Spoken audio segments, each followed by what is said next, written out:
Hello everyone! Today's video will be packed with tips and tricks about diamond painting. So if you are a diamond painting artist or you are just considering whether diamond painting is for you or not, stay tuned and let's dive in. I will try to fit all of them in one video, but let's see if I couldn't, then there will be a part 2 to this video.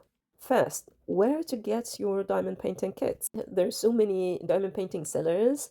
You can get them online, and there are famous brands like Diamond Arts Club, Dreamers Design, and there are other sellers that sell via like Amazon, Temu, Shein, and AliExpress. Price-wise, brands like Diamond Arts Club and Dreamers Design go into some higher prices. And for me personally, because I have ADHD and I have several different hobbies, I prefer to go with the cheaper ones and more budget-friendly ones. So I usually buy them off Shein, Temu, or AliExpress. The problem with AliExpress is the delivery time, which is too late. By the time that I receive my kits, I have passed that phase of certain colors or themes that I wanted at that time.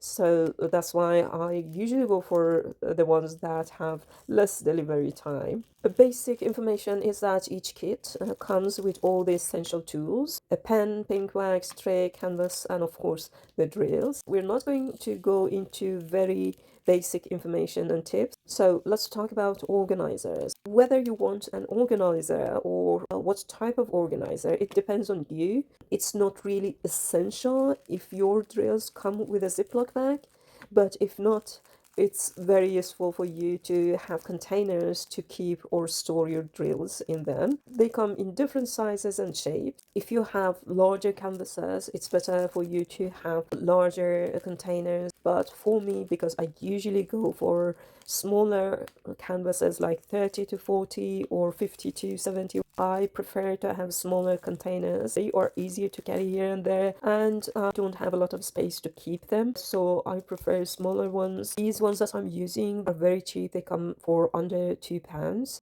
As a person with ADHD, I have to do several things at the same time. I prefer something that I can open the lid or the cap with one hand, pour the drills with the other hand. Is way faster and easier. There are other types of storages that come with, I don't know what they're called, screw caps, something like that. I have them, but I don't usually use them. They are also a good way to store your diamond painting drills. And if you usually get Diamond Arts Club or any other brands, but the larger canvases, I suggest you get these containers because they are way easier to work with. And each set comes with a few larger containers that are perfect for a color that you have a lot of. Then it comes to numbering or marking the containers. Usually canvases come with symbols table or color guide table. I have seen some artists that cut these symbols and stick them on the container. And also there are some kits that come with stickers. You can easily use the stickers on the container. I prefer the simplest method. I simply number the colors, the same numbers on the containers, and whenever I want to use any colors or symbols, I just look at the number.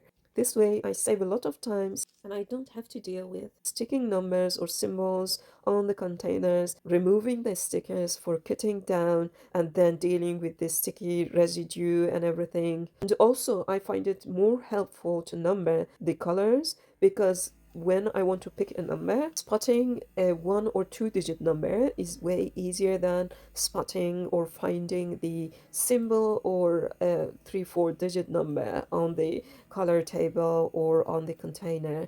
Next, it comes to pouring the drills in the containers.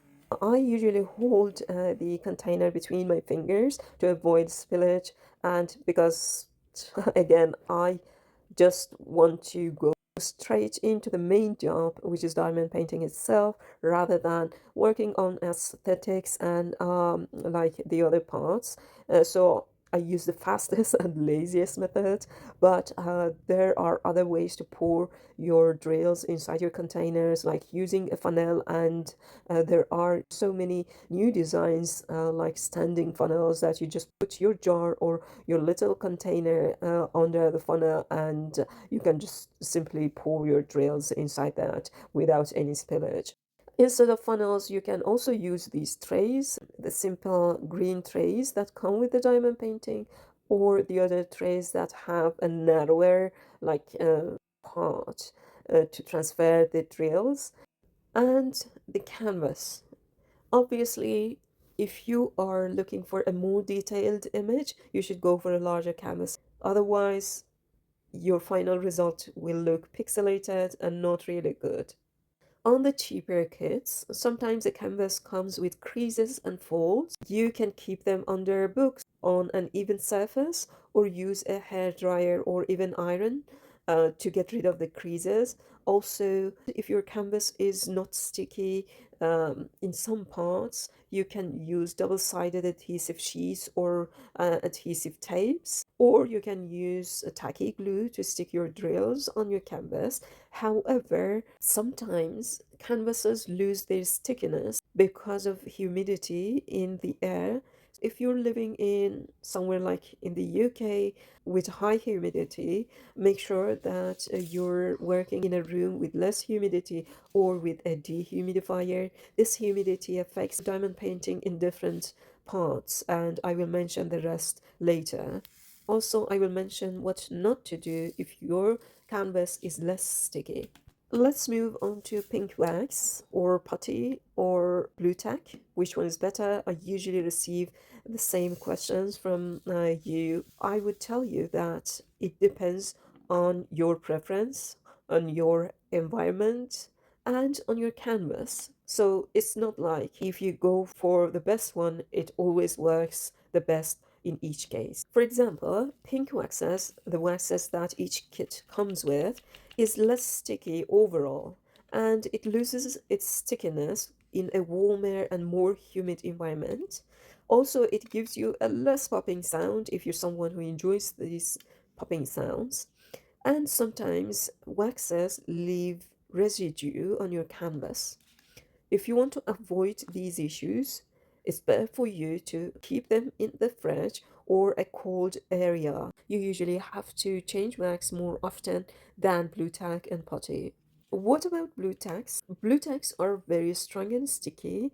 They also sometimes leave residue when they are in a warmer and more humid environment.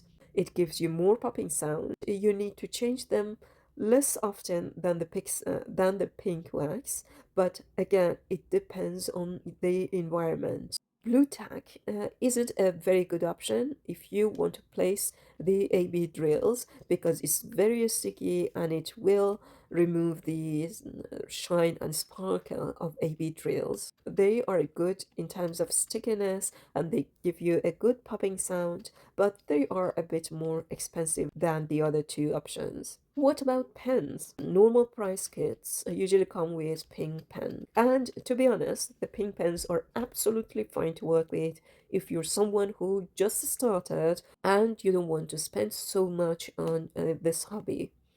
However, if you again prefer comfort and aesthetics over expenses, I would suggest you to get resin pens. Some people prefer a thicker pen because it's easier for them to grip into a thicker pen, but some people, like myself, prefer a slimmer pen.